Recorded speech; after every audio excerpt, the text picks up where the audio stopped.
Recently, the Generac stock took a big dip, but was it on sale or was it just a false flag opportunity? Well, let's find out. On July 23rd, Generac stock hit an all-time high of $4.49 per share. On July 28th, the day of the second quarter earnings call, the stock dropped to $4.31 per share. By August 17th, it had dropped to $3.89 per share. So, was there an opportunity to buy Generac on August 17th, or was the stock overvalued? Well, let's dig into the numbers a little bit to find out what we know for sure. Later, I'll share with you my own personal decision regarding the stock. Welcome to MGA Investing. My name is Dee. So, did I buy? Well, before I give you my decision, let me give you some context around that decision. To do that, I'll recap some key pieces of the recent second quarter 2021 earnings call. And if you've been watching my other Generac Stock Analysis, I think you know my thoughts about the company. In previous Generac videos, I give my analysis. I walk through my 5-part comprehensive stock analysis using the dumb method. If you want to learn more about my process for stock valuation, you can refer to my previous Generac videos that walk you through that process. Now, let me take you through a brief look at Generac's recent second quarter 2021 earnings report. Generac net sales increased 68% to a record $920 million during the second quarter of 2021 as compared to $547 million in the prior year second quarter. Nice increase for sure. Core sales growth numbers, which includes both the impact of acquisitions and foreign currency, well, they increased approximately 64%. There are several reasons for this. Shipments of home standby generators were almost double compared to the prior year due to increased demand for standby units and capacity expansion efforts resulting from the added production of the home standby generators at the new Trenton, South Carolina manufacturing facility in early July. Another factor would be broad-based strength across both residential and commercial and industrial products, highlighted by very strong growth with home standby generators, as I previously mentioned. Also, power cell energy storage systems, telecom, national account customers, and commercial and industrial mobile products. The international segment, well, it saw sales increase 58% to $135.8 million as compared to $86.1 million in the prior year quarter.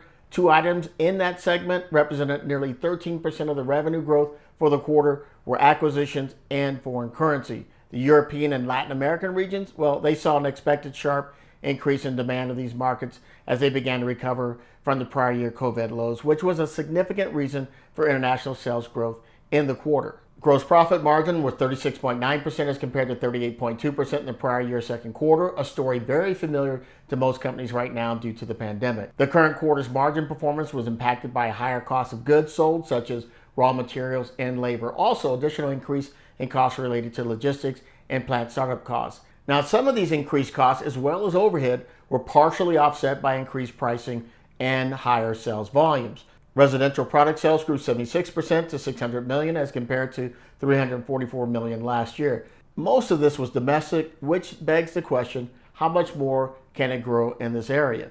The answer to that question can impact your willingness to come in now as a new buyer, or if you're an existing shareholder pre-COVID, do you begin to take some cream off the top to preserve some of those early gains? Commercial and industrial product sales increased 64% to $254 million as compared to $155 million in the prior year. Cash flow from the operations was $122 million, a record for the second quarter of a year, as compared to $102 million in the prior year. Now, this was primarily due to a higher net income in the current year quarter. Some of that increased cash flow was partially offset by a higher level of income taxes paid and capital expenditures in the current year relative to the prior year quarter.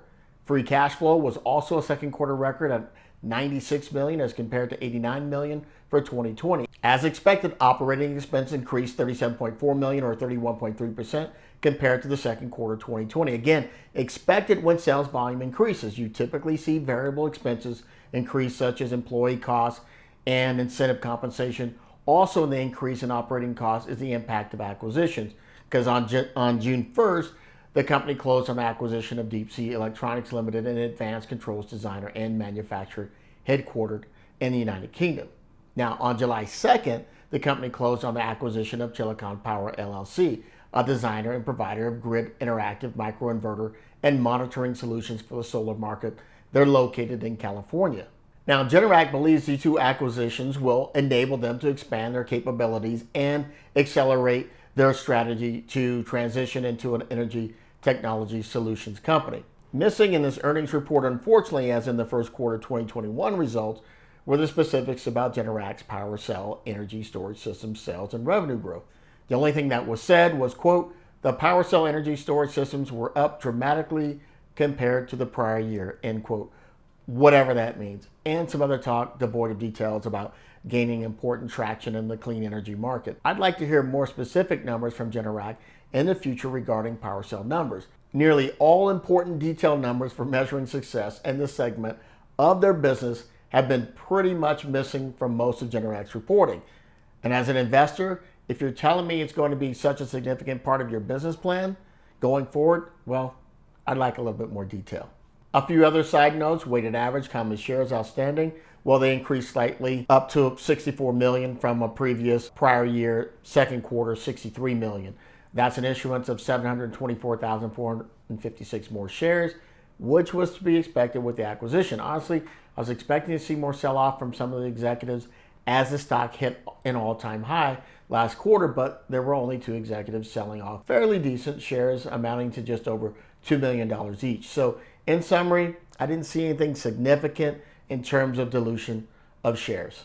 In terms of a recap of Generac's 2021 outlook, well, we can expect more of what we saw in Q1, where Generac expanded production of home standby generators to continue, which should be reflected once again in an increase in Q3 2021 revenues. Again, it's difficult to say what is happening with PowerCell since no real numbers have been divulged. Now, if the pandemic rolls back in, well, we could see a slight negative impact to commercial and industrial product sales in revenue in the coming quarters, meaning a possible delay of the rebound in demand that was expected for the year in those business segments. The pandemic is said to peak somewhere in late October, so we'll have to see how that prediction, how it actually plays out. Regardless, Generac increased its full year net sales growth guidance to 50% compared to prior year, very similar to what was done in Q1 2021.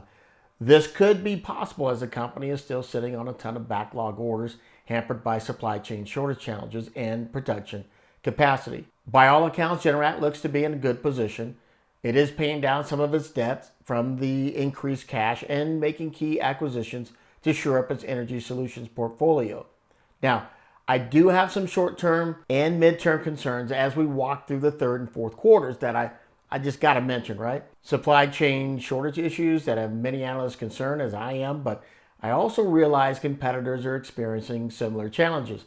There's no doubt the impact of the worldwide pandemic has created shortages and bottlenecks throughout the supply chains as manufacturers face part shortages as well as staffing issues within factories that produce parts that Generac needs for assembly. Worker shortages, just looking at Generac's open employment positions on their career page on their website, they have a major need for more assemblers for first and second shifts as well as other positions just in the Wisconsin locations.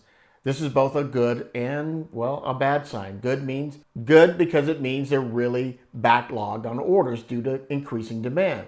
It could be bad because all those new people need to be trained and often in a rush to meet demand. Managers, feeling pressure from executives that feel the pressure to satisfy Wall Street's insatiable desire for growth at any cost may begin to relax some of its quality standards to meet production demand.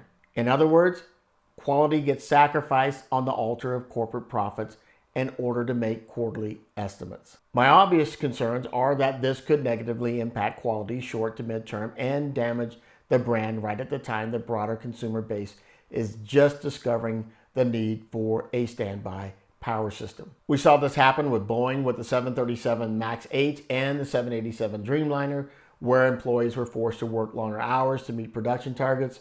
It had been even reported that some managers allowed some quality issues to slide so Boeing could meet shipment dates. Boeing is still not fully recovered from the Ethiopian Airlines crash back on March 10th, 2019 that led to deeper investigations into Boeing's operation, including its executives and the eventual firing of then CEO Dennis Muilenburg.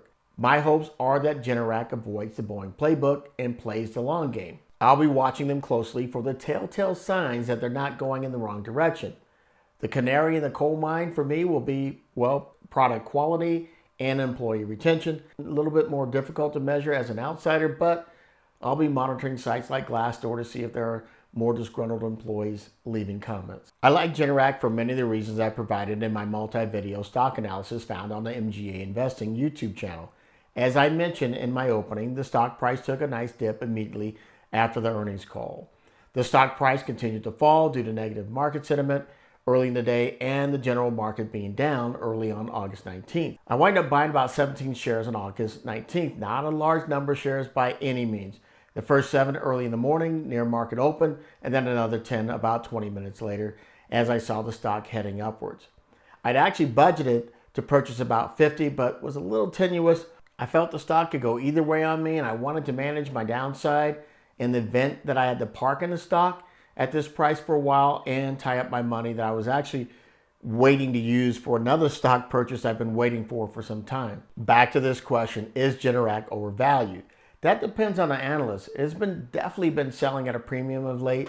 Some analysts believe most of the future upside of the company is already baked into its current share price. Well, possibly. That's why I decided to try and average down into the stock slowly. Again, like I said, this is a tricky one. I wanted to see if it would drop a little bit more, anticipating more early institutional buyers possibly deciding to take gains off the table.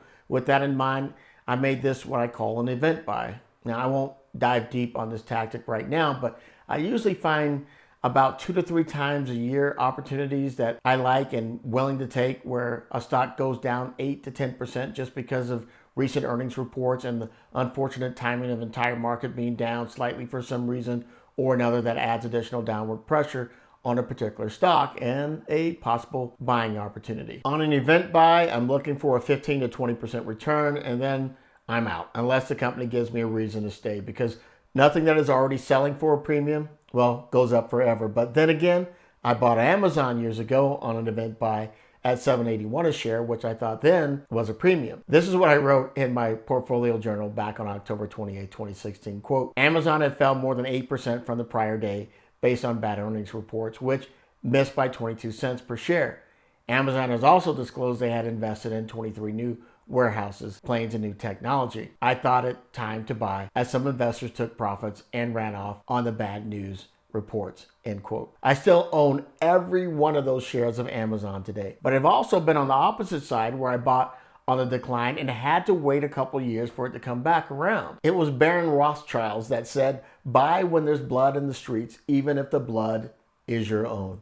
It's a great quote, but it takes a lot of homework you've worked out in advance and a tremendous amount of resolve to execute. You have to realize going in that sometimes it can take years before the big returns from these blood buys pay back. And of course, there's no guarantee that they will. I'm still sitting on some early Boeing buys after the Ethiopian crash investigation, followed by additional accumulations that I made March of 2020 as the stock went down.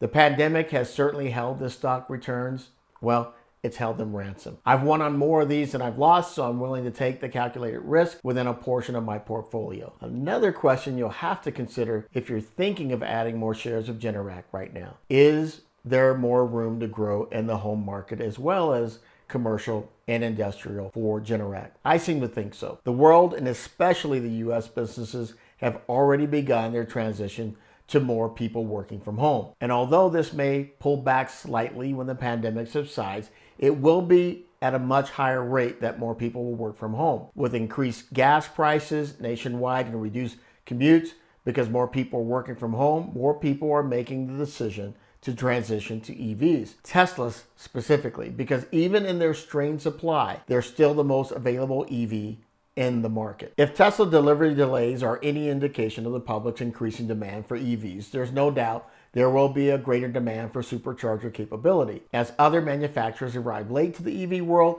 more owners of EV vehicles will need access to more superchargers, adding more strain to a nearly strained and aging electrical grid system. More superchargers mean a greater reliance on high-powered backup systems close to these charging stations. Whether cyclical or human accentuated, climate change, the summers are getting hotter, and winters in some places getting more severe, as experienced early this year in Texas, which means a greater draw on local power grids. The explosive digital age has also brought a greater global reliance on electricity to power everything from superchargers, phones, computers, LED house lights, security cameras, and Wi-Fi systems, and about any other electric gadget we can plug into to maintain our creature features that we all enjoy. This greater reliance and dependency on electricity at the residential and commercial level has brought on greater anxiety and fear of being without power, even for a few hours, as in the case of increased weather-instigated outages such as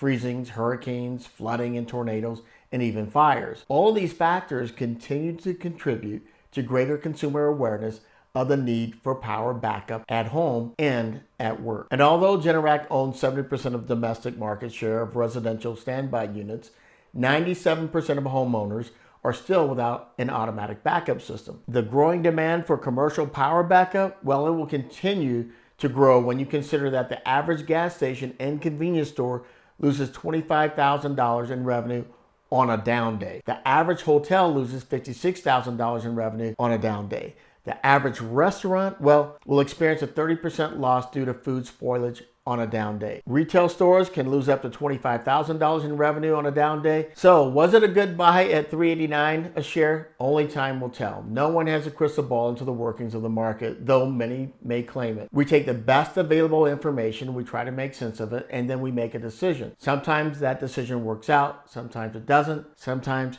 we have to allow time to prove us right or wrong. I found out early as an investor, my success didn't depend on being right every time, but on being right enough time. My goal, as best stated by the value investor and author of Dondo Investor, Monish Pabrai, is to invest in such a way that heads I win, tails I lose a little. The economist John Maynard Keynes put it this way, quote, "Our knowledge of the factors which will govern the yield of an investment some years hence is usually very slight and often negligible.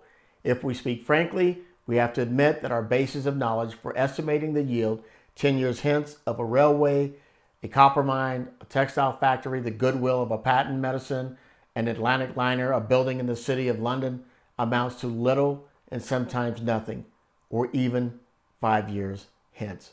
End quote. If you've enjoyed this video, hit the like button and subscribe right now to make sure you catch the next comprehensive stock analysis, investment strategies, and general thoughts on investing as found nowhere else on YouTube. And as I say, you may not always agree with me, but I will always give you more to think about. I'll see you in the next video.